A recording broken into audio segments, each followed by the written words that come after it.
From the central coast of New South Wales, Australia, it's the #1 podcast for the X-Men animated series. This is Generation X-Men with Bender and Brooksy. Yeah, thanks Steve. This is Generation X-Men and I'm Bender, and with me as always is Brooksy. Hey. Like the name suggests, we are Generation X-Men and you are too.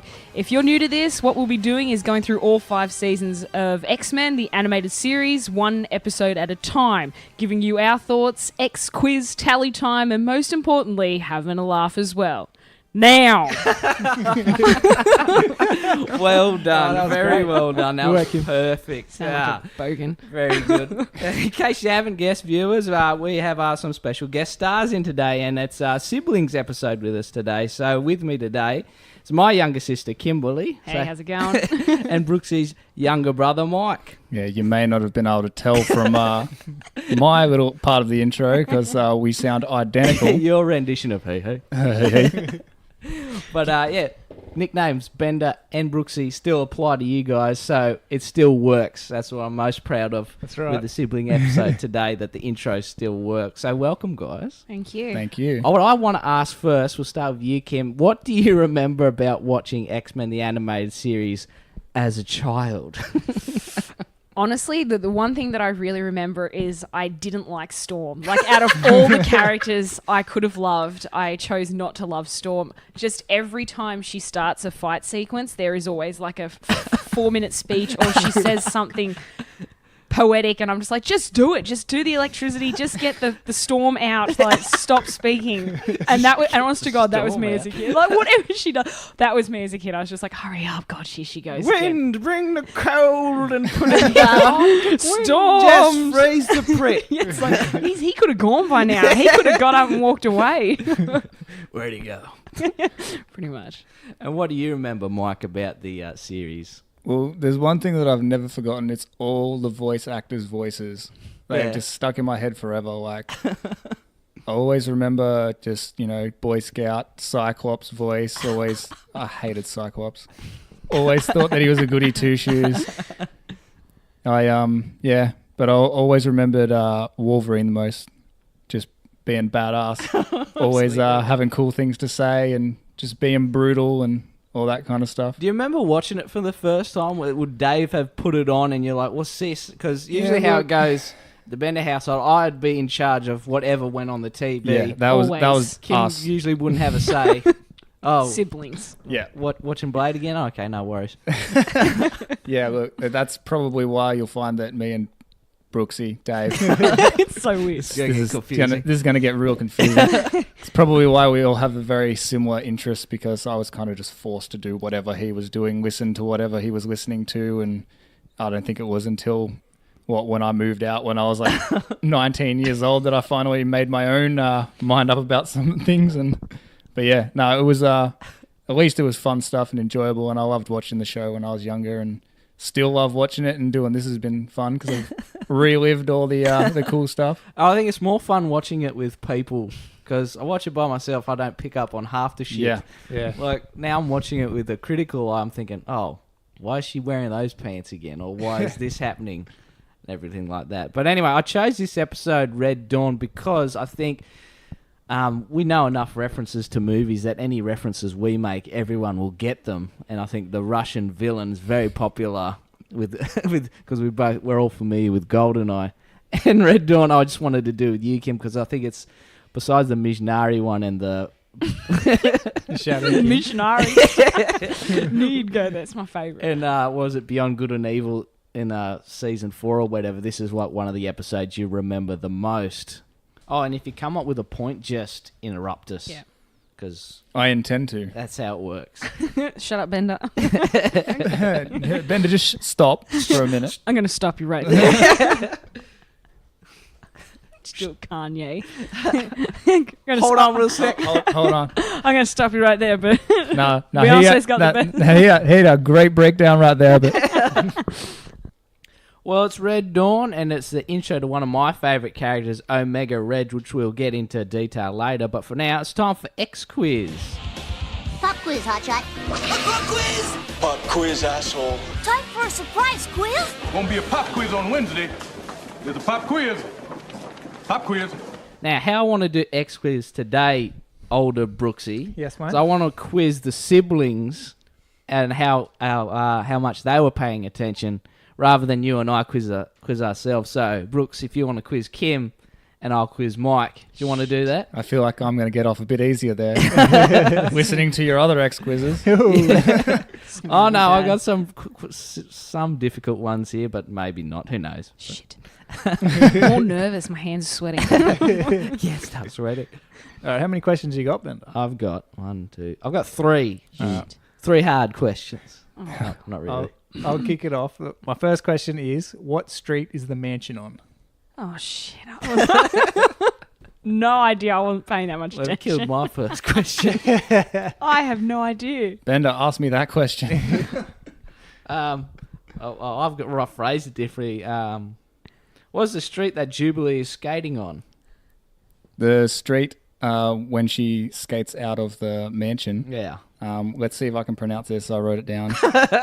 Grey Malkin Lane. That's the one. That's the one I got. Grey Malkin Lane. That's a foreshadow to the episodes we like. Cable's time travel machine is called the Grey Malkin. I think I was paying more attention to the characters' eyebrows during that whole thing. I was like, they are on fleek. Do you know what number it is on the street? No, I 'Cause didn't see it's the always number. the same in all the movies and everything. It's 1407. 1407. Huh. Grey Malkin Lane. And it's either North Salem or Salem Center in Westchester County, Oh, New York. cool beans. All right, Brooks. Test Bender next again. question. What store did Jubilee skate to? It's Quickie Mart. That's the wrong animated show. I have no General idea what Pants. shop that was. Have a stab. We'll give you a hint. They're all very blandly named. You were The halfway Mart?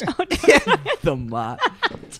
I don't know. X Mart. Go on, put her out. Do you know, Mike?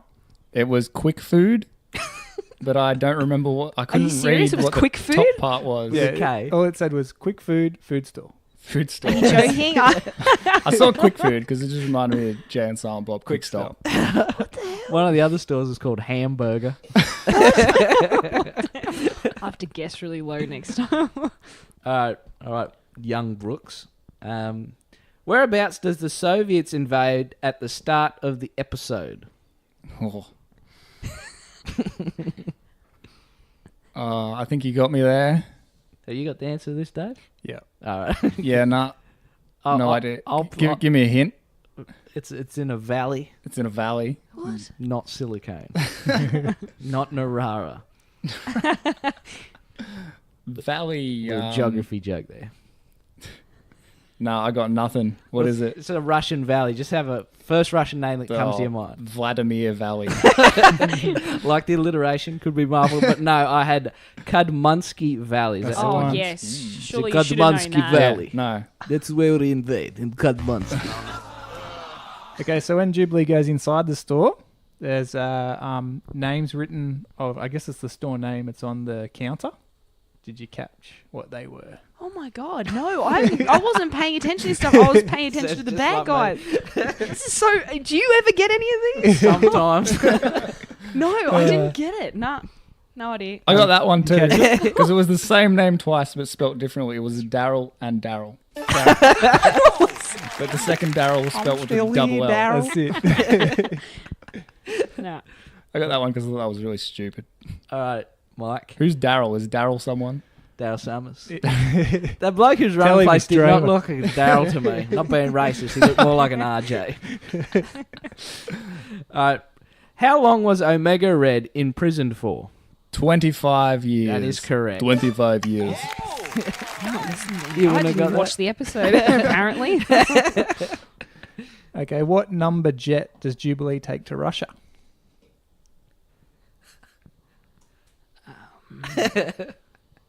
I didn't get that. 7. No. Do you know this one? I did not get that one either. 4. Can I get 6? It's Jet 2. Oh god, so off. When Wolverine goes to get in his ex-jet, he searches for jet number 2, Ah, right. 002, and then he tracks it to Russia. Oh my god. But that's all the questions I have. You got any more? I got one more. Is what is the symbol on Omega Red's headband? Well, I'll just note it's the same one as Kratos has on his stuff. So from God of War. We'll take the shape of it. Oh, what the hell? It's a circle with shoulders. That's close enough. What is it for Alpha? There's a bit of a half hint. circle. Sigma? Maybe it's an Hint in the omega. name. Sigma. Oh, I can't. An There's omega. Omega. Maybe it's an omega. We should quiz them together now, and they could answer with their names as the buzzer. But I haven't got any more quizzes. Oh, shit. I wrote God down a for that. couple because I thought I'd see if I could Oh, test there you go. Oh, test God. Brooksy here, the old quiz master himself. Probably I'm on the sure he 6 wrote all pages these of down notes. because he's big on these number ones. When Omega Red is in his unfreezing process, what are the 3 numbers that pop up on the screen? Yeah, I didn't write them down. Oh, there's 3. I watched this one yesterday and I paused it to get these What the because hell? I didn't thought have pre-prep for this. I thought I'd see if Not I could. prepared. This is the only thing I really prepped for was the quiz because I wanted to stump them. So there's 3 numbers. It's the first one is 215E, and then there's a 326F, and then 588M.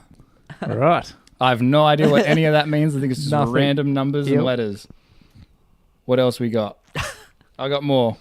Here we go. Here's an easy one. I might give this one to Bender. How many hours had Jubilee logged on the simulator? I think it's 300, wasn't it? Correct. Oi. Got one. Hang on, I've got one. What's general? This is just general quiz. Open to the floor here. Yeah, your names are your buzzers. How many hours do you have to log officially to become a pilot? Brooksy. Yeah, Is it 1,000? it's close. Have a crack, Bender. Yeah, I've got no idea. Oh, shit. I don't know. 800? No, it's 1,500. What the Anyway, that's all. That's just it for general quiz. Carry on, It's Brooks. interesting. I wonder if that works for the X-Men as well. What else do we get? Oh, here we go. The coordinates that Wolverine I saw the coordinates. Yeah. I didn't searches write them down. for. I was going to write them down, but I thought they'd be too hard. No, that one was real easy actually because it was just latitude 45, longitude 74. That was it. I thought that was an easy one. And I think that's Russia. I got one more. All right. When Jubilee writes her note and she sticks it on the fridge, she uses a magnet. What color's the magnet? That's a good one. I know that Is one. it a pink heart? That's green. It's green, but for a bonus, what does it change color to later when Wolverine picks it up? Was it yellow? It's a red the second time. What the hell? I'm colorblind and everything. I can't answer any of these. The only question I would have is how many times they said Ileana's name. Oh, well, Through the that's a episode. pretty good one. But unless you wrote the answer I did down. write the answer down. Countless. I got one. Spell Piotr. Piotr. Yeah. I got one. Yeah. Let's move on from the longest episode of X Quiz. Previously on X-Men. So previously on X-Men, we have the Foch Knight of Destruction. Foch is short for Friends of Humanity. Oh. Because we're silly like that. And Jubilee's at the rally, and they have the "You were born" line. And then we have Morph and Wolverine in that damn mineshaft fight. The infamous mineshaft fight. And then Form Magneto. of a panda. Panther. Fuck. And then we have Magneto and the Professor in the Savage Land. And Magneto gets picked up by a pterodactyl and dropped in the river. And the Professor jumps in to save him before they're both washed over the edge of the waterfall. So yeah, that's where we're leading off from last episode. It's just Yeah, basically a straight up recap, so we don't need to touch base on what's happened in the history of the X-Men so far. So it's just a continuation on, because it did leave with the to be continued it did. subtitle, right? Yes. Cool. The literal cliffhanger. It always seems to happen in the Savage Land. They keep, what you said, they keep falling off cliffs. Yeah. Every episode. Fourth cliff. Oh, cool. It's time for the breakdown. Break it down. Break it down. Now it's time for a breakdown. Breakdown. Where is she? So today we are doing number 17, Season 2, Episode 4, Red Dawn. The original air date for this one was November 13, 1993, and it was written by Francis Moss and Ted Pedersen, and directed by Larry Houston. On your Larry. I haven't heard those writers before. What No, are they their haven't names done again? anything. Francis Moss and Ted Pedersen. They must be the political writers. That's because there's a lot of political shit going on in this episode. Okay, so the episode kicks off with the professor carrying Magneto out of the water. So they've survived their plunge over the waterfall in the previous episode. And it's exactly like I said, the same as the last episode. There's a deathly cliffhanger, and then, oh no, they're just fine. There's no, oh no, what's going to happen? They fell into something soft again. Yeah. And the professor says, wherever we are and whoever brought us here, we are not going to be able to leave the way we came. Now we have a firm grasp of the obvious. And we get a shot of the Savage Land, and Magneto and the professor are walking across like a geyser field. And Magneto isn't sure why Xavier saved his life. And the professor explains that, I do not yearn for the easy life, Magneto. Only just one. I would take little satisfaction in your death. It's very rich coming from somebody who is rich to say, I don't yearn for the easy life. I already got it. Yeah, because he's the worst villain they've already had. Have you heard about Brooksy's theory that Professor X is the greatest villain that the X-Men have ever faced? No. It's like a giant double agent. Oh, God. Don't get him started. Okay, we'll just... Don't worry, he'll start himself. Well, there isn't that much professor in this one, so it's all good. Because, yeah, we've got the Savage Land stuff at the start of this episode, not at the end like the last couple. Yeah, no cliffhanger. So all of a sudden, we get boom. Tyrannosaurus foot smashes down. It's very much like Jurassic Park. Yeah. Speaking of which, have you seen that new trailer for that new Jurassic Oh, Park? Fallen Kingdom. Yeah. The volcano's going Yeah. off. What's your feelings on that one? I didn't like Jurassic World, so I don't have any feelings towards this one. I know that Chris Pratt and the lady are broken up again, so they're probably going to try and get back together again in this movie. Right. And T-Rex is a good guy now. He keeps just popping up and saving everybody. Did you see the trailer, Kim? I haven't seen any of the Jurassic Park, the new ones. The Jurassic World. Specifically because you said you didn't like it. This is a thing that if you don't like a movie, I will tell everyone nuts shit. And I won't watch it. I haven't even seen it. I'd prefer you'd have your own opinion, but it's usually correct. Whatever you don't like, I'm like, yeah, it's shit. I didn't like it either. And everyone's like, well, okay. So, no. What's your least favourite bit, Kim? I haven't seen it. I haven't seen it. Just know that it's terrible because my brother told me. So yeah, why are they back? Why are they back on Jurassic World? I don't... Well, they got to save the animals. Why? That's the big question, isn't it? That's what they say, or should we save them? That was part of the trailer. I'll be pissed off if the only scene with Jeff Goldblum is just inside the courtroom. It will be. Senate. It will be. That'll be it. Inside Yeah. Life finds a way. That's all you're getting from He's him. just going to have all his old lines from The Lost World, and that'll be it. It just, at the end of the credits, post-credit scene, you just say, oh, that is one big pile of shit.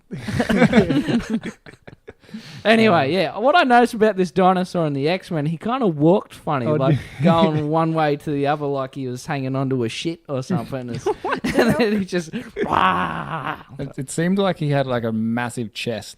Like he had big pecs. I didn't think dinosaurs had pectoral muscles. Well, not I'm a glad that T-Rex anyway, he can't do push-ups. I'm glad that you said that because I wrote T-Rex with boobs. Yeah, it did look What I like wrote boobs. on my phone for my notes. I didn't even notice that. I just noticed, okay, he's got How brown. could you not notice it? It was so In your round. face. Yes, right there. Nah, I didn't. Dino cleavage.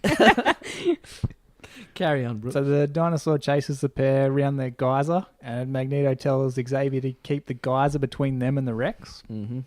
So they keep running around, and then Magneto decides he's going to pick up a few rocks and throw them at the T-Rex. Rock attack. What are you doing? Isn't he angry enough already? This is what the professor says.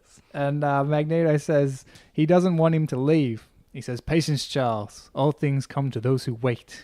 So he picks up another rock and he goes, "Come and get us, you overgrown lizard." He just hurls it at the rocks, nails him right in the face. I think it actually chips one of his teeth. Oh, I don't I didn't even bring know. up the I freeze did not see frames. that. So then the Rex sort of leans over the geyser to attack Magneto, and he's blasted with the water. The guys goes off. And I'm pretty sure that kills it. Should have skinned it and worn it. I always thought that geysers were really, really hot. Why doesn't it Yeah. burn the T-Rex's face off? It just doesn't even look Because it's a hurt at kid's all. show. It just knocks it out. Like, Was it dead? I thought it was like breathing in the episode. Oh. does that mean every kid's going to walk up to a geyser and be like, oh, this isn't going to hurt me? No hand. So Magneto says, I may not have my mutant powers, but I shall not die easily. Imagine the Savage Land's very hot and that metal helmet of his would sort of generate a lot of heat. I'd lose that immediately. Be super sweaty under there. It stink. So we get a wipe here to that Kumudsky Valley. Can you do it in your Russian accent? It's a lot better. Me? Yeah. Kudmansky Valley. There you go. That sounds We easy. must invade Kudmansky Valley. That's where they are. In the former Soviet Republic, not Russia. All right. And the tank sort of rolls over the camera there. You get a pretty cool shot. Mm. And then we go into a circular room. And there seems to be a lot of circular rooms in the Soviet Union. You get that in all the movies. They're always circular rooms.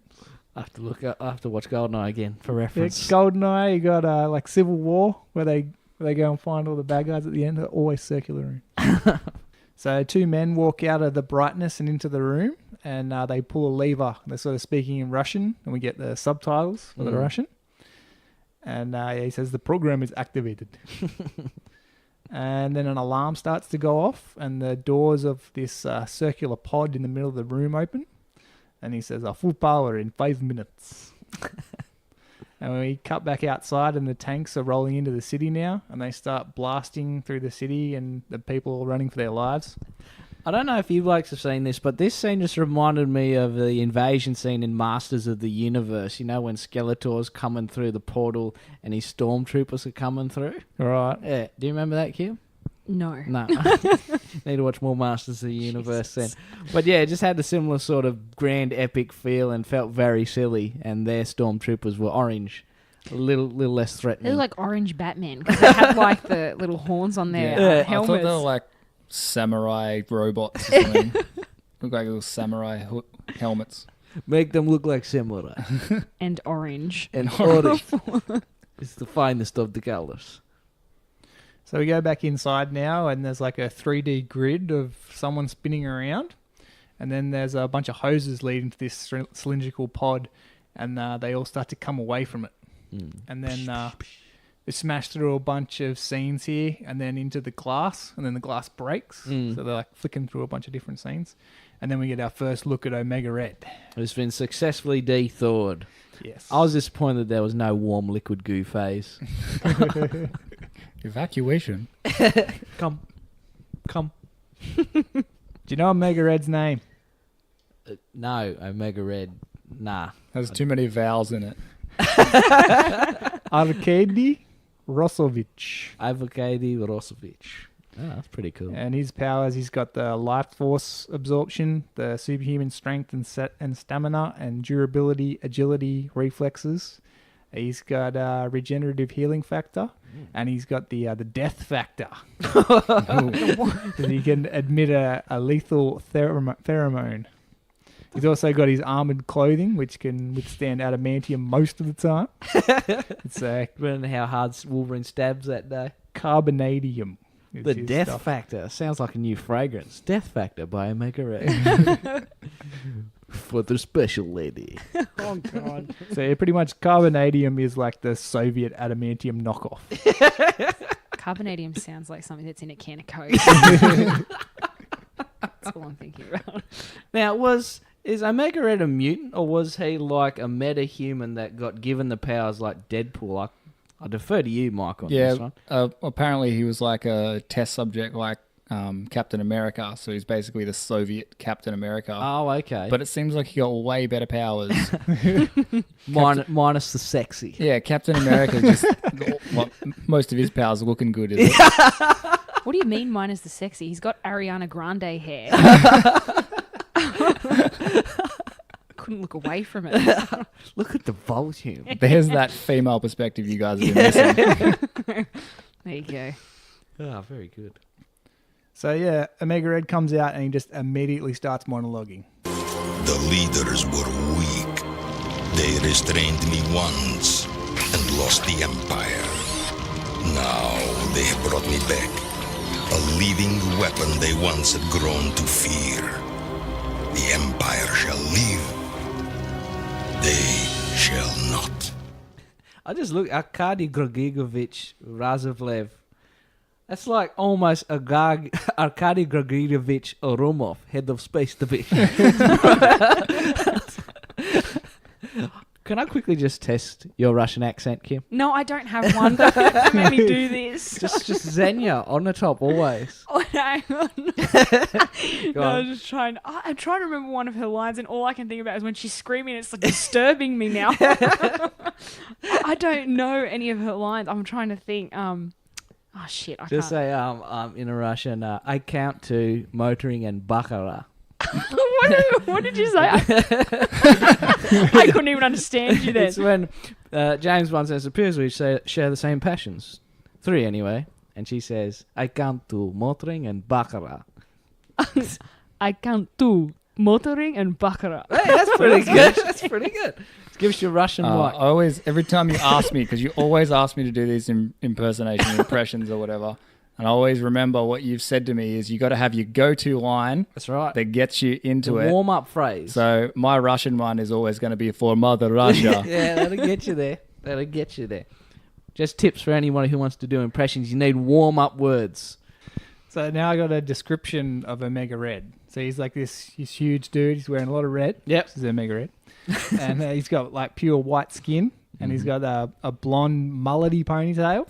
He's got red eyes and the red bandana with the Omega on it. Mm-hmm. And he's sort of wearing like a red tank top with like arm and shoulder pads. And he's got the tentacles that come out of his wrist. And then he's got the big boots on with the big flared out knee pads.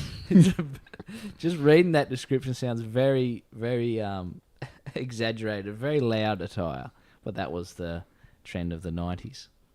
So now we cut to the Russian general's office, and the shadowy figure enters the room, and this is Darkstar.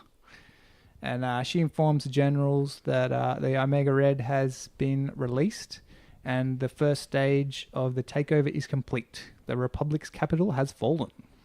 Didn't she say that Omega Red has been released of his bondage? Yes. Yeah, and both you and Li'l Bender giggled Laughed. Well, that's a funny word. I was like, Surely they could have picked a better sentence, like he's been released from his confinement. There you like, go. His bondage. It's like, sorry, what? who wrote this episode? Such pervert. Children are watching this show. Mom, what's bondage? So let's turn this X-Men off right now. Oh, God. Triple X-Men. Does anyone know Darkstar's name? Probably got too many vowels in that too. Is it Xenia Onatov? Natalia Misronova. It's Lania Petronova. Okay. And she has the powers of flight and telekinesis. I think she was also part of a super soldier team from I'm assuming in this sort of timeline it would have been back before Omega Red got originally frozen. But yeah, from looking her up, they said that she was part of some kind of Soviet super soldier team. And yeah, so I'm assuming it was her, Omega Red, and probably a few other people. I'd like to see that team. Yeah. She's like a better Jean Grey. Them versus Alpha Flight. It's not very hard to be. Them versus Alpha Flight. Them versus Alpha Flight. So going against Puck and all the other stupid ones in my Alpha Flight. Sasquatch. That's next episode. Okay, so we find out that these comrades are behind the plot to release Omega Red and destroy the current government so that the pathetic sovereign nations will be returned to Mother Russia to restore the Soviet Union. So Darkstar doesn't agree with using Omega Red as they could not control him before, and she's worried that for a fellow countryman that he's just going to attack and just rule with an iron fist, pretty much. Yeah, I think Omega Red's just understood. He's just a patriot, much the same as Captain America, except he's fucking crazy. Wants to drain everybody's power with the death factor. So we go back to the mansion now, and Jubilee's on a skateboard, skating out the front. And this is where she goes past the sign. And we did notice she's wearing a helmet. Yes, she's got a lot of safety gear on. She's Yes. got like wrist guards, elbow pads, knee pads, the whole... She's got goggles on. I'm pretty sure. Yeah. Oh, she's got her glasses. Your regular sunglasses. She's finally wearing them. Just in case a rogue pebble comes up. Ka-ting! So she's headed down the shops for some food. And when she gets there, she sees a bunch of graffiti on the wall. It says, "Destroy all mutants." And she's able to use her powers to remove it. So, yeah. That made me think that if she ever got like community service, she'd just smash all the graffiti off. It'd be way too easy.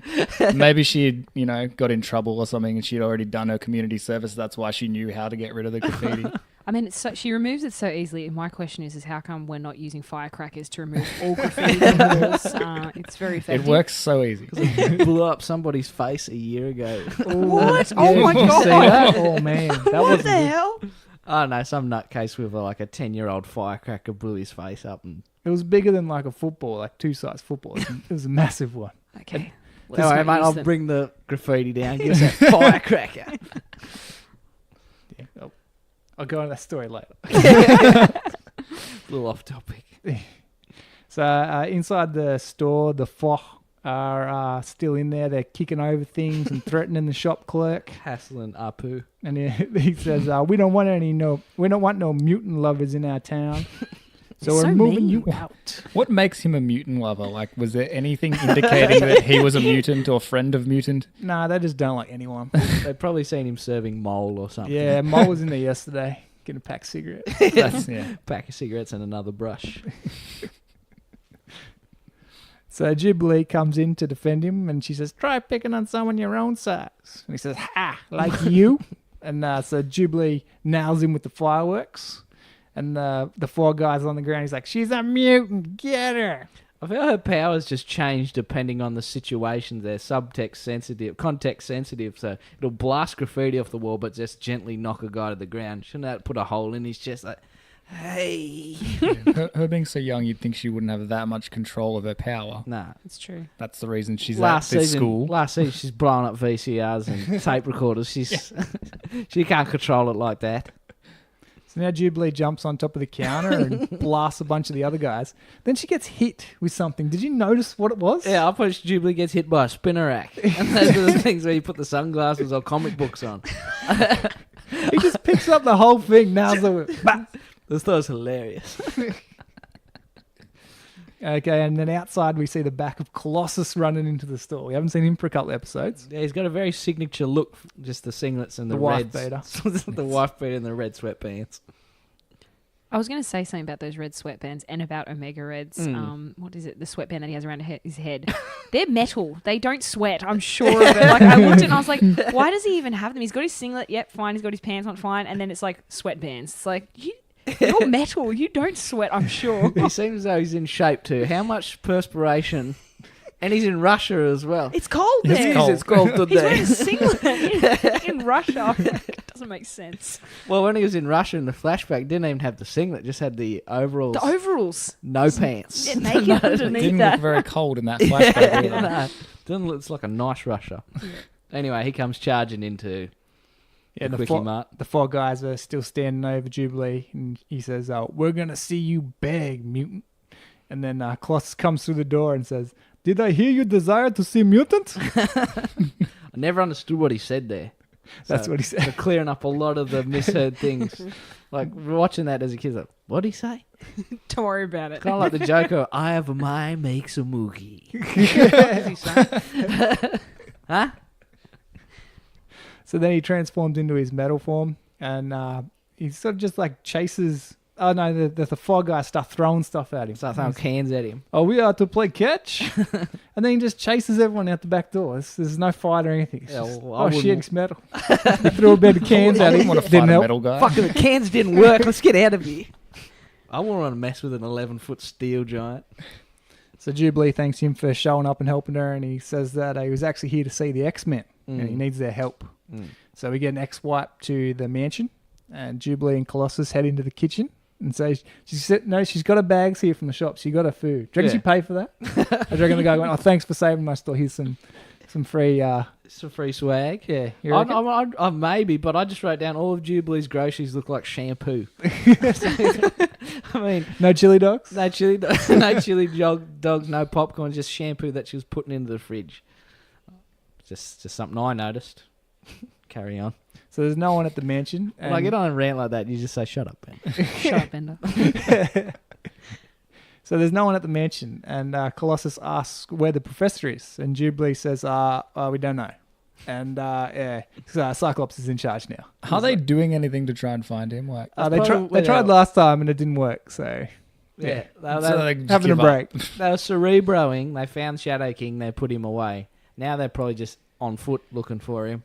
Professor! She does explain Where you at, here man? that Jean and Beast are at with Colossus in Washington, and they're With who? testifying before Congress on the mutant question. Oh, okay. And I thought, man, that sounds like a boring trip. Jean, Cyclops, and Beast going to Washington. No wonder that's not the episode. Want to come, Wolverine? No. You gotta be shitting me. So Colossus just decides to tell Jubilee the problem anyway, and says, terrible things are happening in my newly freed homeland. And people are being driven out of their homes by armies led by an evil monster, someone called Omega Red. And Jubilee says that the X-Men will help them once they get back. And Colossus says that he can't wait that long. And he says, he'll have to go alone. And Jubilee says, not alone. So she starts writing a letter. She says, hi, going to the Black Sea with Colossus to fight some guy named Omega Red. Dinner's in the freezer. Have a nice day. Jubilee. I also put the shampoo in the fridge. So then Jubilee takes off in one of the mini X-Jets with Colossus. And this is where she mentions that she's logged over 300 hours in the simulator. Just going back to the shampoo. Do you think Beast has to use human shampoo or dog shampoo? Because I think, okay, it makes sense that there's a lot of shampoo here. But what does Beast smell like? Does he need like a proper dog wash? Shut up, Bender. Shut up, Bender. Carry on.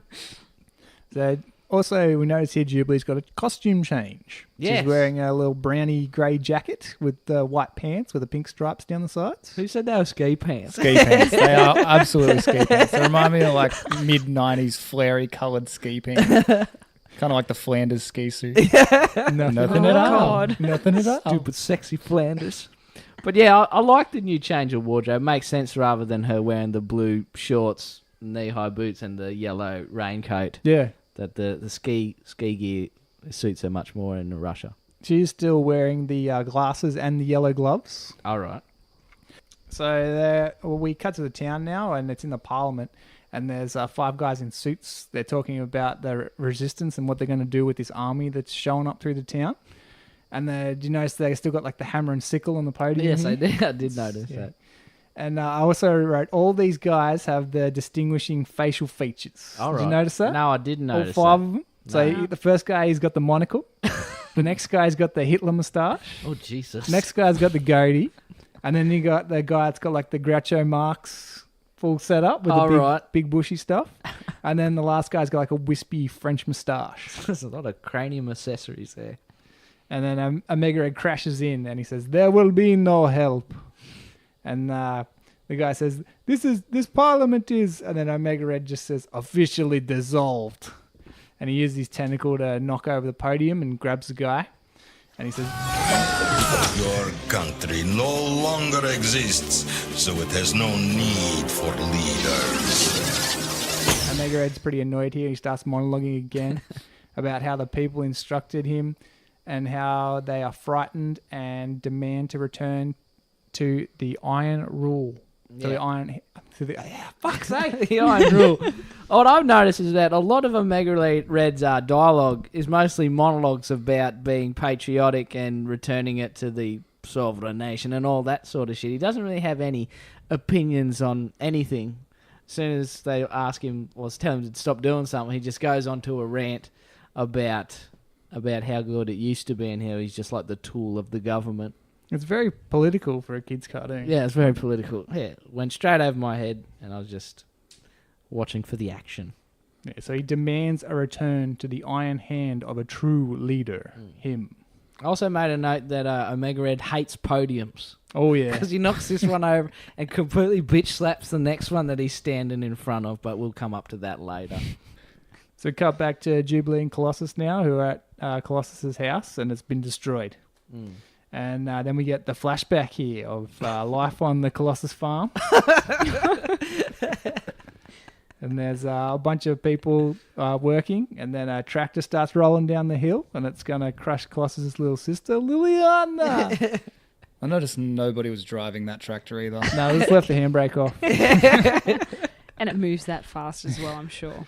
So he, Steep incline. he goes into full metal mode and just runs over and destroys the tractor. Like they're never going for that. Like you always say, they're never going to save the person. They're always going to stop whatever's going to hurt them. Yeah, they never ever save the person. Yeah, it's much more fun and more impactful to blow shit up. I mean, just bash it or stand in front of it. And I think the Ileana was getting out of the way anyway. Yeah. In the shot, she'd managed to get up and move, but more importantly, health and safety regulations need. She shouldn't be playing in the middle of the farm when there's tractors going around and pitchforks. And There's no WHS there. no WHS in the last show. Get out of the way, kid. Go play inside. Well, if that was me in front of the tractor, would you push me out of the way if I was already out of the way, or would you destroy the tractor just because you could? I think you would destroy the tractor just because you could. Well, I'm not superpowered. I'd step in front of the tractor and get run run over. I'll stop it, kid. Nathan.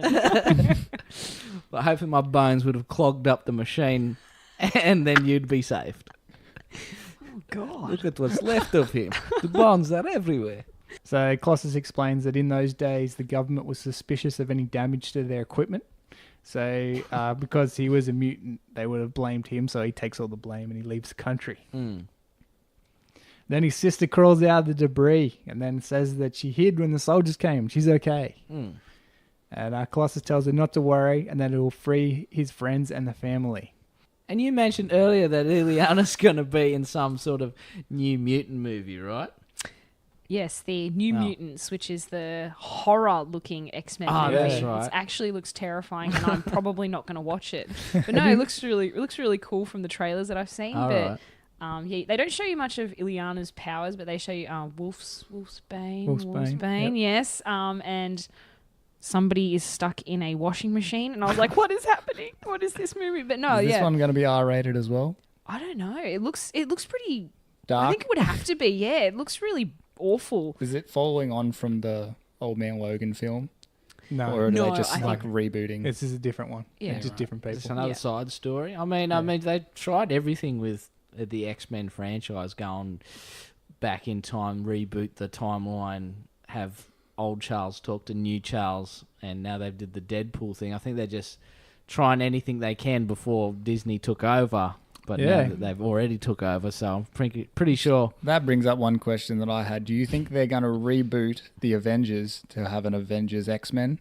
Or are they just going to throw them in there? What, with the classic Avengers lineup with Tony Stark and Wolverine shaking hands? Nah, no I actually way. had this conversation with a guy at work, and we both thought they won't do it. There's no They'll way. keep it like separate, like kind of like what they've done with Deadpool. Like I don't think they'd ever put Deadpool with Iron Man. I don't think you'd see those two crossover. Yeah. No. I mean, those worlds are so different, so sweary, so fourth wall breaking. And well, maybe you could see the X-Men come in, but I don't think they would reboot the MCU just so Tony Stark could have a chat to Wolverine, or Captain America and Wolverine could team up, maybe in a flashback or something like that. But I'm sure once whatever happens in Infinity War...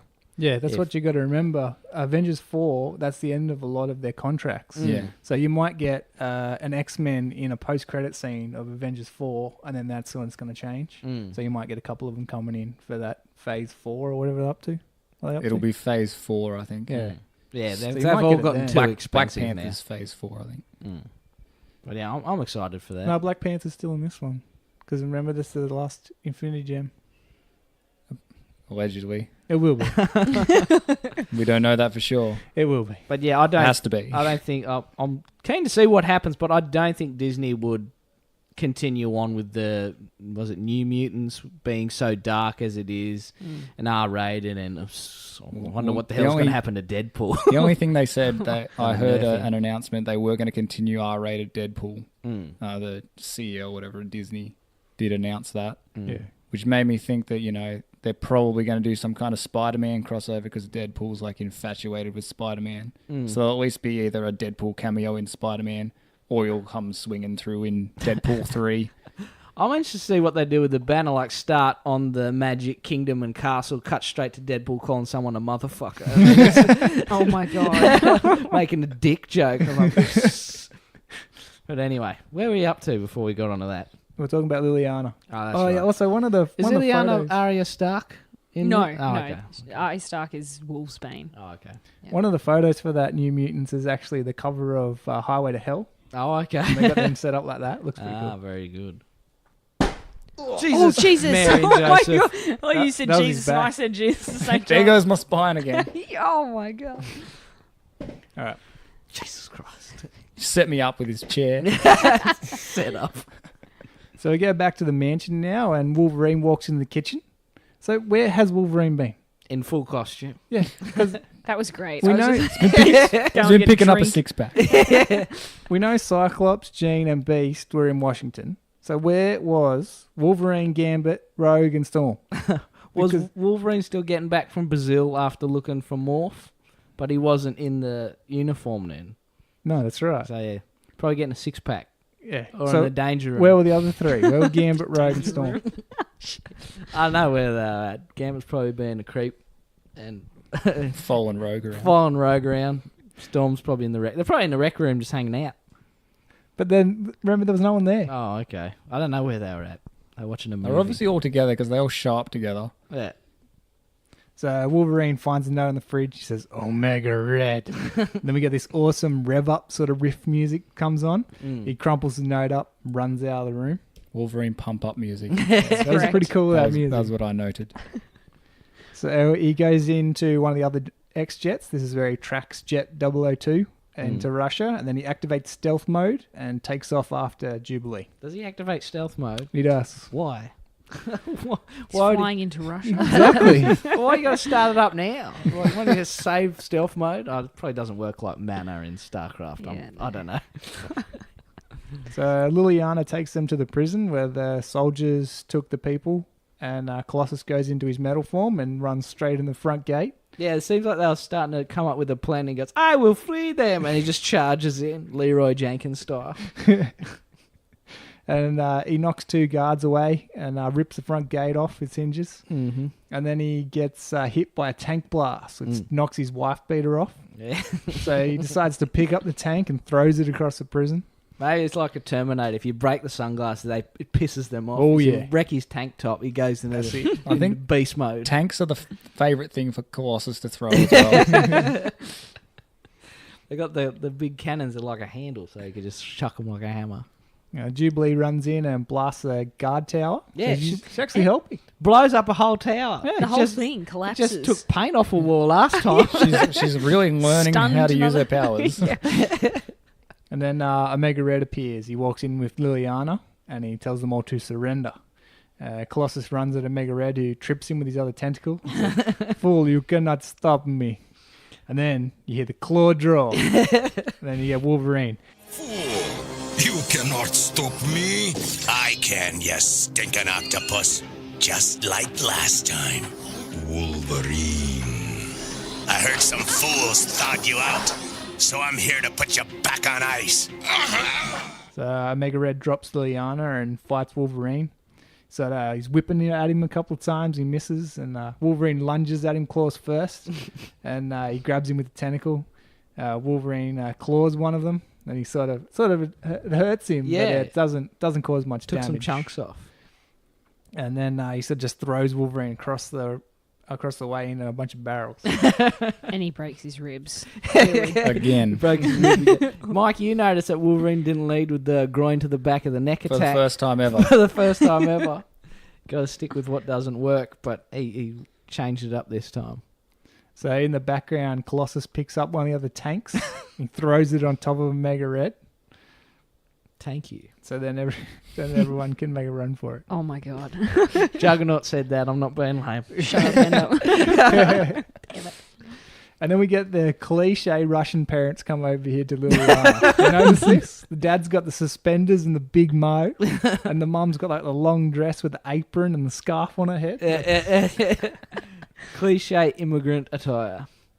And then Mega Red's tentacles emerge from either side of the tank, and he rips it apart, and he rises from the smoke. And For me, that was really oddly satisfying, the way the tank just peeled apart. I was like, that's amazing. I just don't know. It's like how did he do that? I've got a line here that we'll talk about later. A note that Omega Red's tentacles very perverse and disgusting, like like all the tentacle creatures in X-Men, like the Sentinels. But it gets worse later on. Whenever they wrap around somebody, there's always like the end of the tentacle near their face. Yeah. Like a tip of Get that. I just don't like when he calls it my tentacles. I'm like, no, call them something else. Surely. Let me reintroduce you to my coils. Yeah, something like that sounds better even. Not That's what he my, said. my tentacles. Like, what? I didn't like that. So once they're safely in the forest, Jubilee gives Wolverine his first aid. Puts bandages around his chest. But he still has his gloves and his cowl on, just no shirt. And then you see he has no pants. For a few seconds, he stands up and he's wearing no pants. He's got the The blue budgie smugglers. He's got the blue budgies on, but no colour. no pants.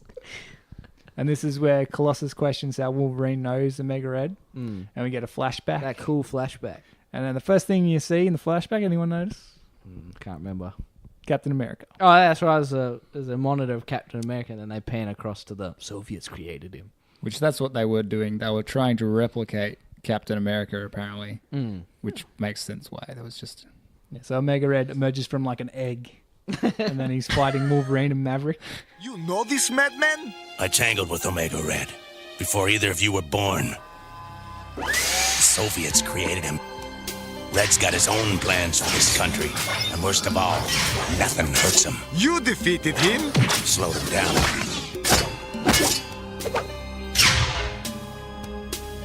And I got lucky. Then we will get lucky again. I like when characters who have a very specific way of talking are giving backstory, because it's not so on the nose, and he was created by the higher powers to blah, blah, blah, blah. Wolverine says that Soviets created him. And that's about it. That's all the backstory you get. And the rest is told visually, like with the Captain America monitor there and this and that. And he's got his own agenda rather than, well, he wants to do this in an uprising because he really wants to rule it himself. I think it's really neat when a character's talking about another character. So then the Blackbird lands, and Storm, Rogue, and Gambit get off. And Jubilee asks what kept them. And Rogue says, we'd have been here sooner, but somebody trashed your note. And Wolverine fills them in that Red, I'm going to start calling him Red. Red is trying to grab back all the countries that the Soviet Union lost. And if they don't stop him now, they might not get another chance. So we cut to Red. Now he's in the Parliament building. And he's just like flailing his tentacles everywhere as he's monologuing. He's doing his octopus dance that we all noticed. It begins. The rebirth of the greatest empire on Earth. That is not what was promised. The towns are in ruins. The inhabitants who survive have fled. The general's victory is hollow. I fight for the empire they gave away. The people cry out for order. Now, Darkstar flies in the roof from, like, there's a big hole in the roof. There's always holes in the roof. And she disagrees with Red and says the town is in ruins and that everyone who did survive is now fled. So he's got no one to help. He's like, what are you doing, mate?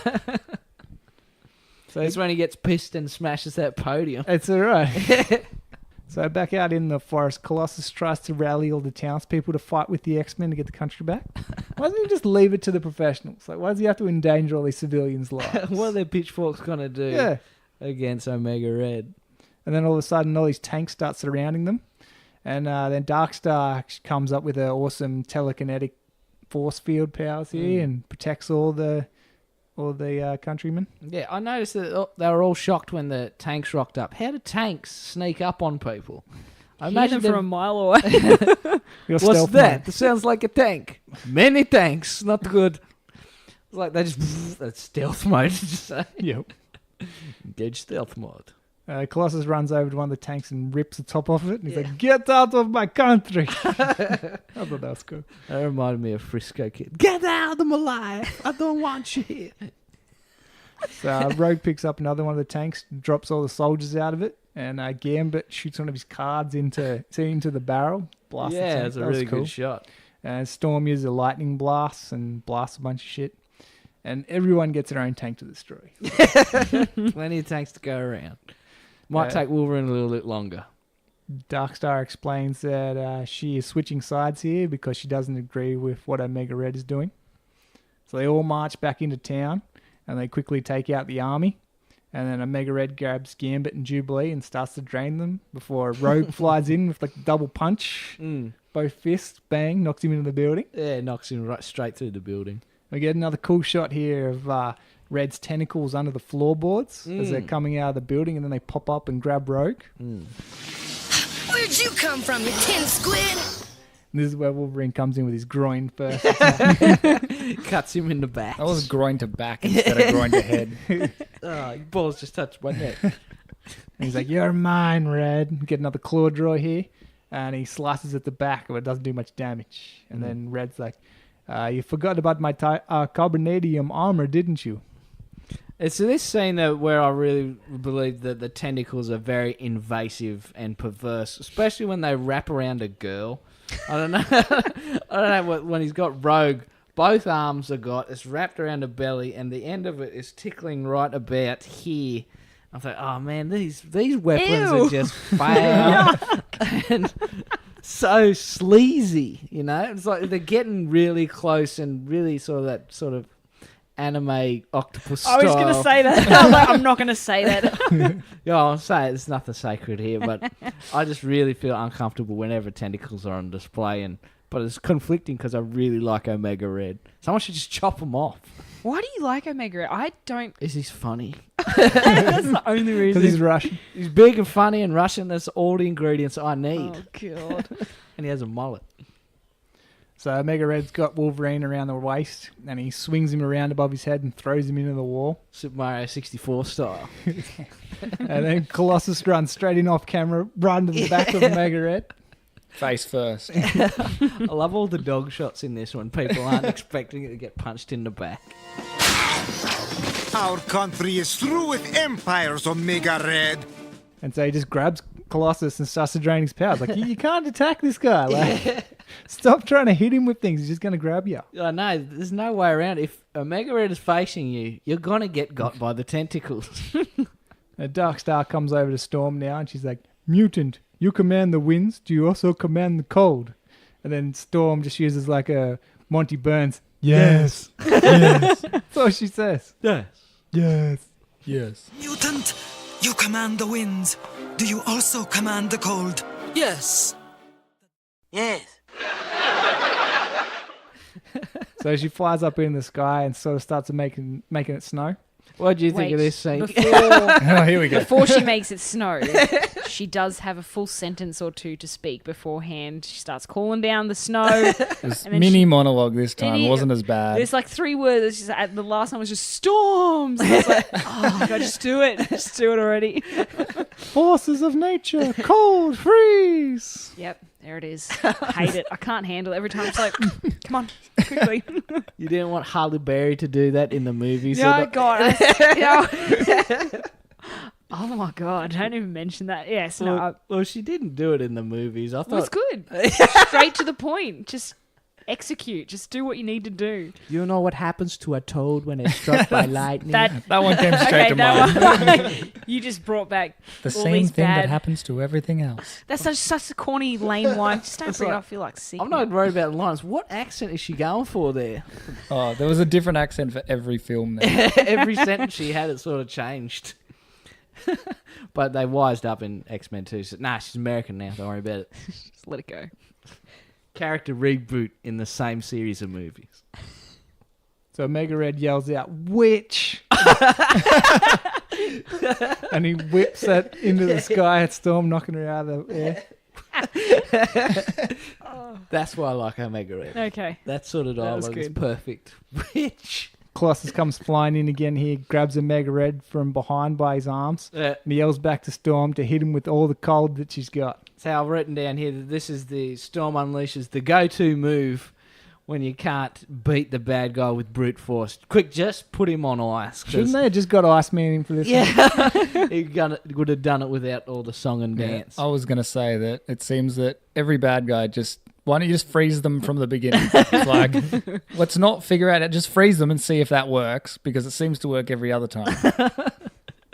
Then Wolverine couldn't get his stabs in that he loves to do so Stabs much. that don't even do anything this time. That glaze off. I mean, she's done it to Juggernaut and a few others. I can't remember them, but he's Blob. slipped over Juggernaut, slipped over the Blob, and she froze Nimrod, and now she's freezing Omega Red. It's like, she freezes another guy that's big and unstoppable.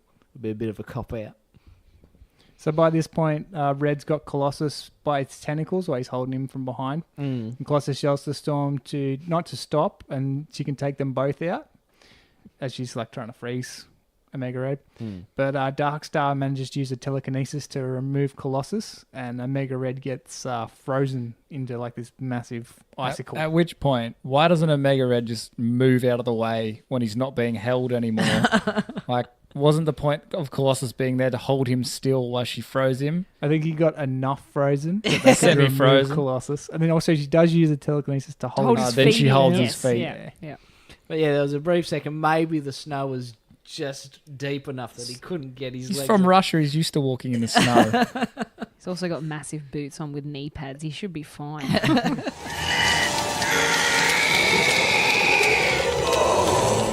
Oh, Piotr, you've done it. You've stopped him. Yes, Ilyana. We are free. For now. So we cut back to the three generals, and Darkstar breaks into the room and tells them it will never be as it was, and their army has been defeated, and your monster has been returned to the ice. So we go back here, and the X-Men are around, like everyone's rebuilding the town and that. Wolverine tells Colossus he should come with him back to America, and he says no, he has to stay and rebuild everything. And he sort of says, yeah, thanks to the X-Men. And that's the end of the episode. That's the second time they've tried to recruit Colossus, and the second time he said no. Yeah. They really want him on the team. Nah, fuck all these potatoes that you have to replant. Come back to America. It's nice. Weather's good. You can use the singlet because it gets hot over there. Don't be hanging out here. But he keeps, no, I must rebuild. Fuck. What?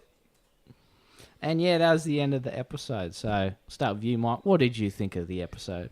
Well, Did you remember this one as a kid? I vaguely remember Omega Red. I don't vividly remember this episode. I seem to remember mostly, I don't know why, but a lot of season 1 stuff. I don't know, maybe because it is a little bit different in the way it looks and sounds and all that. Yeah. I also remember a lot of Sinister. But yeah, I just remember what Omega Red looked like, sound like, and what he did. Yeah. And that's about it. This is the only place I've ever seen him before, so obviously I remember it. But I think this was a long time Omega ago. Red only gets 2 episodes in this, which I thought was a bit of a shame Yeah. because other than saving Russia, there's not much else for him to do.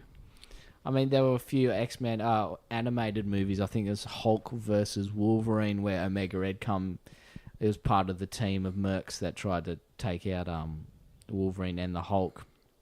But I would like to have seen some more Omega Red just doing mercenary stuff, like giving up on Russia. He seemed really bland, really robot-like, so I don't think you can go very far with that character. It seems like, as you said, he's going to build his Russia. Yeah. And that's it. He wants to just, and as far as it seems, he doesn't even want to go further than that. He just wants to take over the countries that the Soviet Republic had, which they referenced in there at some point. And then that's it. What happens then? Just hangs out again. I did it. I am the king of Russia. What next? What do you think, Kim? I think I remember this episode being one of the first ones that I remember Colossus really vividly. And whenever I have a conversation at work, I remember just the Ilyana all the time. That's all, and him stopping the tractor. And even before when we started the podcast, and you're like, oh, we're doing the Omega Red. I was like, oh, that's the guy with the blonde hair and the tentacles. And like the red. That's all. I definitely remember that the most. Just his hair, the blonde hair, and his really creepy face. But like I don't know. This episode for me was like it's not one that I would always watch. I think it was always one that I was always like, I don't want to watch this one. As a kid, I'd be like, the next one, and you would always want to watch it. But yeah, it was fine. I think I really liked the Friends of Humanity kind of side of things, whereas this was kind of a little bit like... Sorry. Yeah, I think it was just a bit out there for me. For like, it's it wasn't around the sort of the main story, which is what I was really into as a kid. But no, it's a great episode. Still, it's funny. Yeah, I think the reason I key to this one is because it's not part of the main sort of story. Right, it's sort of like an offshoot, which I think the more interesting one-off stories are that way. I mean, yeah, the big overall story with Sinister and the Savage Land or this and that in other seasons. I really like key to the one-offs because they're like in and out. You don't need to watch episode 2 and 3 to get what's going on. Like, I think it's because like the Phoenix Saga fatigue when it's all six episodes and you just can't just get in and get out. It's like you'd have to connect this to connect that to connect that. And I think it makes sense because back in the day when we used to tape them, if I had missed an episode going from episode 2 to episode 4, you're like, we have no idea what happened. What's even happening? What is even happening now? And you watch that previous on X-Men and you just want to watch the episode that you've missed. It's like, fuck, that looked like a good one. Yeah. I won't see it again ever until it comes out on tape. I just think any episode with Wolverine is automatically a good episode, or it's at least an episode that I'd sit and watch, which is probably the majority of them anyway. Yeah, I mean, so the episodes that don't have Wolverine in them tend to go a bit slower than the rest because nothing funny or mean is being said. That's true. But yeah, this is a really rapid fire episode. Yeah. What do you think, Brooke? For me, this is a real builder of an episode. Yeah. The start of it, starting with the Savage Land, was really boring. Yeah. And then you went into all that political crap and all the stuff, and it's like, and then you're like, oh, these random guys, and then Omega Red just shows up. That's where it sort of started to get good for me. It was the start of it. It's like, I don't want to watch this again. Like, just get to the end where the good stuff is happening. Yeah. So yeah, this is definitely a builder episode. So you got no Jean, no Cyclops, no Beast at all in this one. Right. Yeah, so this one's got some new characters, which I always enjoy. And it's got the cool little bit of backstory, just enough to let you know. And some cool music. And Jubilee was actually useful. Yeah, she done all right. Instead of being captured and knocked out. Can't see her being that helpful ever again. this is the only episode where she actually does something good. I'm helping. And they should also definitely move the Savage Land stories to the end because, yeah, they're not interesting.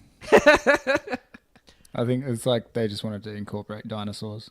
To fit it in somewhere. What's hot right now? Dinosaurs. Kids love dinosaurs. Mike, what was your favourite part and favourite quote?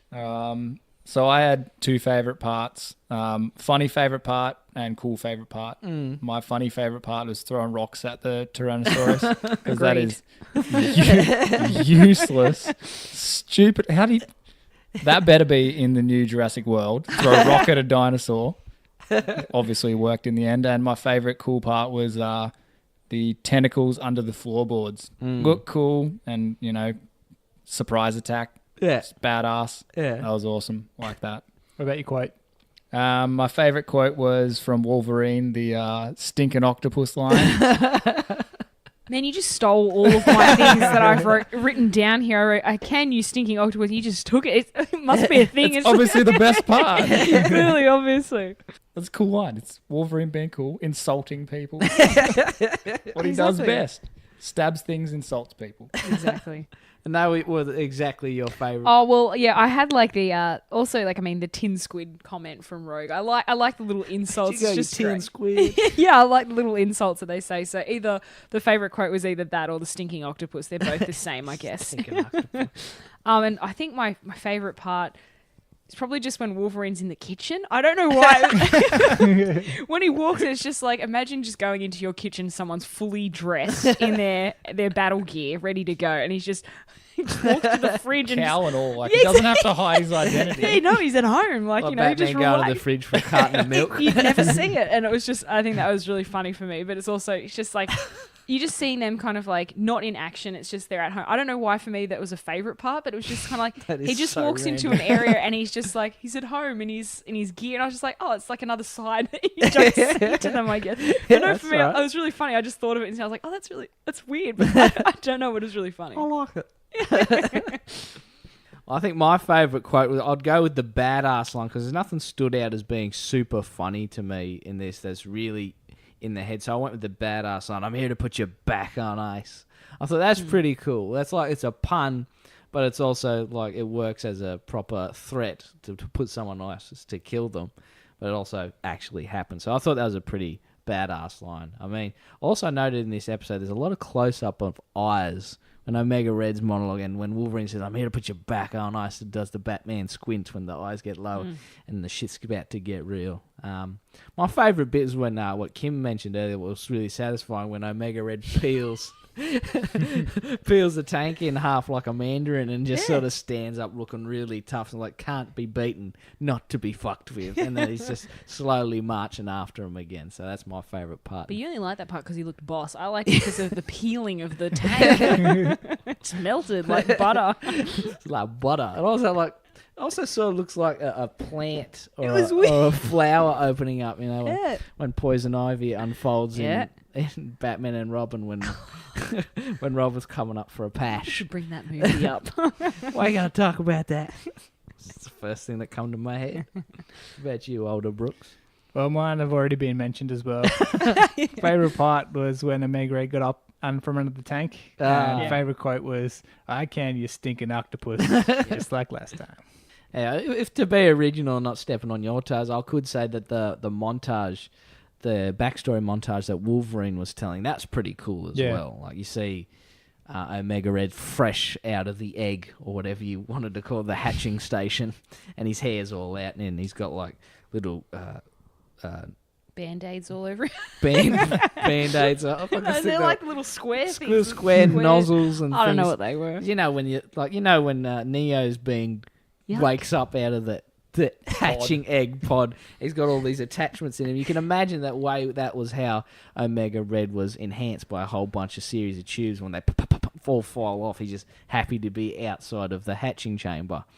And then you see Maverick and you see the fighting, and Wolverine in his, which you could say back in the day, that's when Wolverine was in his fighting prime and he was fit, because everyone seems to be calling him old man. And you're getting slow and blah, blah, blah. So he's a bit more of a grizzled character at this point in the timeline. So I like seeing peak Wolverine. I'd also like a spin-off of that. It's called Peak Wolverine. Not Old Man Logan, just whipping some ass in his prime thing. So how'd you rate this one, Mike? Well, when I first watched it, I thought it was a little bit boring. As you mentioned, it starts a bit slow. It does pick up and get a bit cooler. And then, rewatching it with people, like you said, it's a bit more exciting having other people around. Maybe enjoy it a little bit more. When I first thought about it, I was thinking like a 5.5, 6. I'd probably only go as high as a 6.5. It's not very big on the rewatch for me. Does introduce like a cool new character, but as I said, he doesn't really do much, and he's never going to do any more than what he did. So yeah, I'm going to go with a 6.5. What would have made it better for you? I like asking this follow-up question. How would this have raised it to an 8 or a 9 for you? What could they have done there? Like I said, with Red being Robotronic almost, a little bit boring in what he was doing. I think he could have been cool. Like, he's a cool bad guy. He's got so many powers. Like, he's Captain America times infinity. Like, he's got all the powers. And he's got the death factor. He's got the death factor. He never uses the death factor. Sucks everyone's power, and that's it. Like, isn't that going to make him more powerful by sucking everyone's power? I think that didn't really... he didn't really absorb the power, more or less just neutralizes. It's just like taking people out with it. Yeah, absorbs the power and then it goes elsewhere. That was it. I thought, like you said, if it enhanced him, made him bigger, stronger, hair more wild, whatever. In a retrospective look, they've used the freezing 4 times, as we discussed. That's getting a little old. What episode are we up to? What is this, 17? Yeah, 17, I believe. 17, and they've already used it 4 times. Like, yeah, it's a little bit stale, I think it's getting now. They could have used a little bit more imagination maybe with taking him out. So, yeah, that would have made it a bit better for me. I'm just looking at his Wikipedia page here. His team affiliations are the Hand and the Red Mafia. I want to see the Red Mafia bad. Why are we dealing with... That's who I'd put in an X-Men movie. Omega Red. I'd bring him in. I'd tag him in. Or even a Wolverine movie. I'd just love to see... That's my X-Men movie pitch. Peak Wolverine against Omega Red back in the day or whatever. Yeah, like the Omega Red origin. Yeah, that'd be absolutely sick. But that's some solid points. Bender, how'd you rate this one? I think I'd probably be in the realm as well of like a 6 or a 6.5, just because for me, it wasn't one of the, and I think it's probably because I'm thinking back to when I was a kid, like, and even watching it now, I'm trying to think differently, but as a kid, it just wasn't an episode that really captured me. The characters didn't stand out. I didn't like Jubilee much as well as a kid, so let's just put that out there. I didn't like. Did anyone? So I just think it was. I think for me, it was just too offshoot. Like, you know, the side story, the part that you like about it was, for me, it was just like the boring part of X-Men. I wanted to see the rest of the story, like, you know, part 1, part 2. I wanted to see, because I felt those stories were, I mean, they were more developed because they were spread out over multiple episodes, so they could tell a bigger, longer, better story. So this one, for me, probably 6.5, but I do like the characters. Like Omega Red's creepy tentacles aside, like, I mean, Wolverine's in it. You know, I've also got Storm. I don't like Storm. I can't lie about that. I don't like Jubilee. You know what? Maybe I think I only like Wolverine in this and Rogue. And Rogue's great. And the Ileana is probably the funny part for me. Just constantly her name is just repeated through this, so it's probably why it's could do a 6. supercut. Ileana. Let's do that. Can you do that and put it as a GIF, please? All right, you want a GIF? I want a GIF of it. So yeah, to enhance this episode, what would you like? Just maybe even just like even if they tied it into what was happening with, you know, the Savage, I'll say the Wildlands. I'm like, that's a bit you tied it into the Ghost Recon. Yeah, that's, oh my God. If they tied it in a little bit, I don't know, because it just felt like it was so random to what was going on already in the universe. And it's like, oh, this is also just happening over here. It's like, oh, that's not really relevant. It was a little bit harder. So maybe if they tied it in. First scene kind of just throwing it in there like, we're still following the plot, but this is happening. Yeah, exactly. It was a bit too jarring, I think. Right, maybe tie it. Maybe if they tied it more in with what was actually happening with Xavier. Like they were actually looking for Xavier, actively trying to find him. Yeah, exactly. Oh, they're in Washington at a rally. So glad we didn't see that episode. Yeah. No, man. Yeah, I've basically said all I've said. Like, reason I like it is because it's the offshoot. It's a very unpopular opinion, I feel, today. So you go sit over there with all your mates, Bender. You got no idea.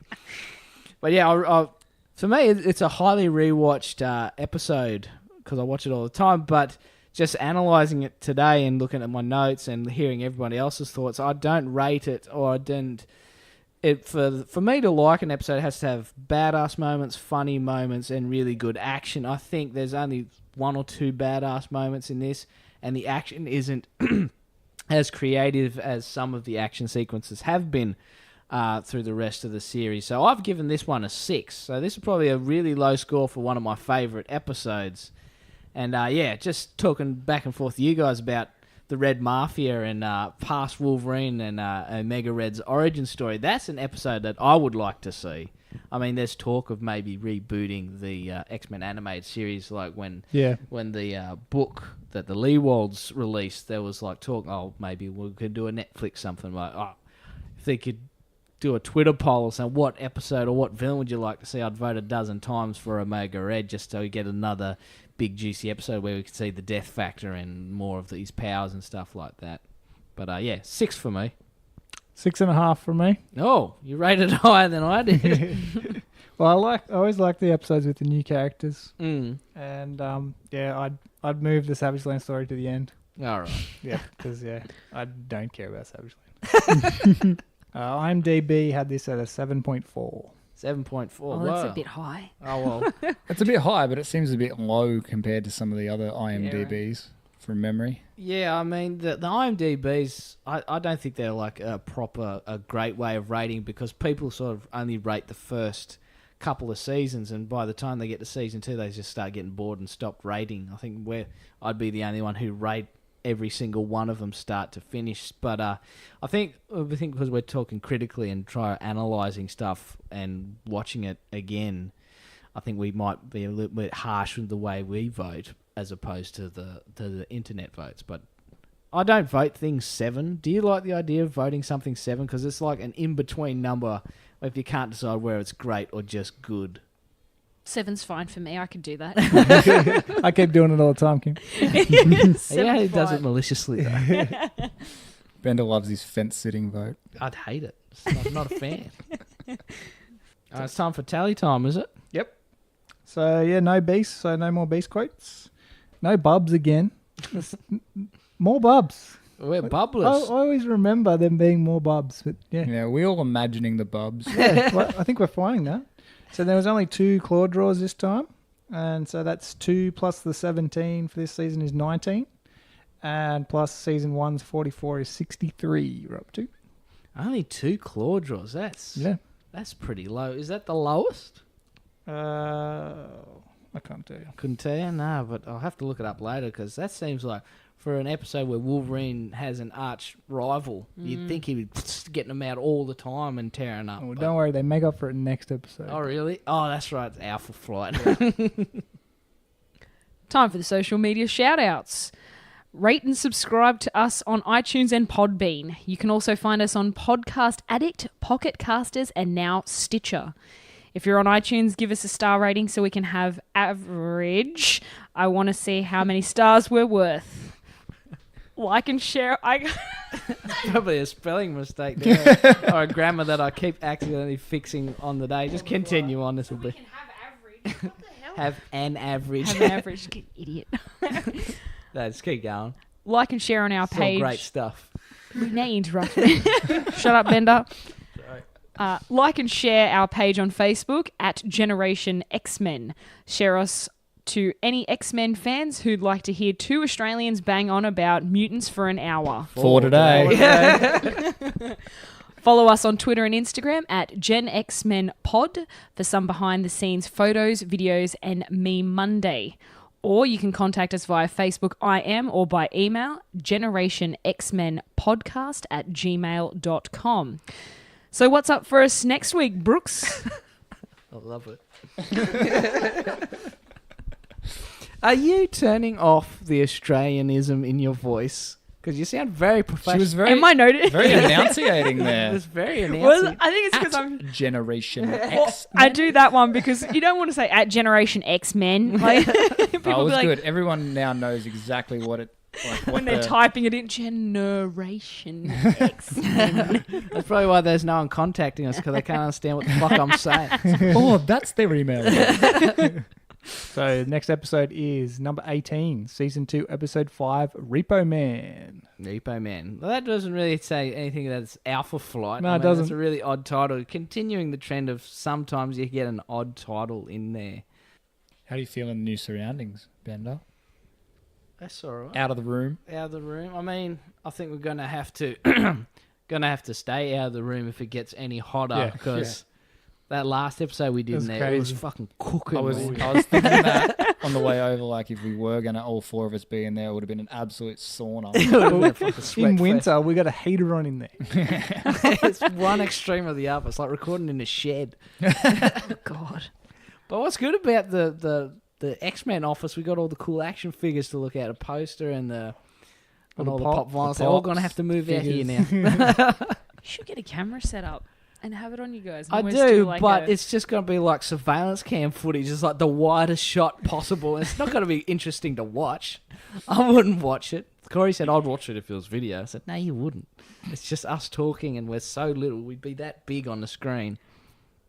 No, there's like PS I Love You, which is like a gaming podcast kind of thing, and they do it. And all right. I reckon you could do it. That'd be cool. I'd want to do it properly, like have a proper of course table and shit, and at least 3 cameras. Desk. Presenter's Different desk. angles, of course. You need full podcast room. Yeah, full podcast room.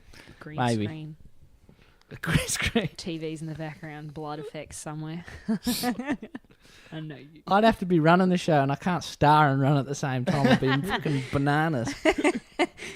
All right, that's it from us here at Generation X-Men. Hope you've had as much fun listening as we have had talking. Wherever you are in the world, thank you for your time and attention. Thanks to Kim Bender and Mike Brooks for coming on in our special siblings episode. Did you have fun today, guys? That was great. It was awesome. Thank you for having us. I want to try and bring you back for another one. Hopefully one you enjoy the episode the next time. I think I got to get you back for Beyond Good and Evil, the season 4 one with the Rainbow Road, the janitor, and Bishop getting irritated by that little man. Yeah, that little man who I only just found out who he is actually in the world. Bit of history for that. I mean, when when we stopped watching X-Men, we were just on tapes. We got over it, started watching movies, whatever. We started taping over old episodes of X-Men.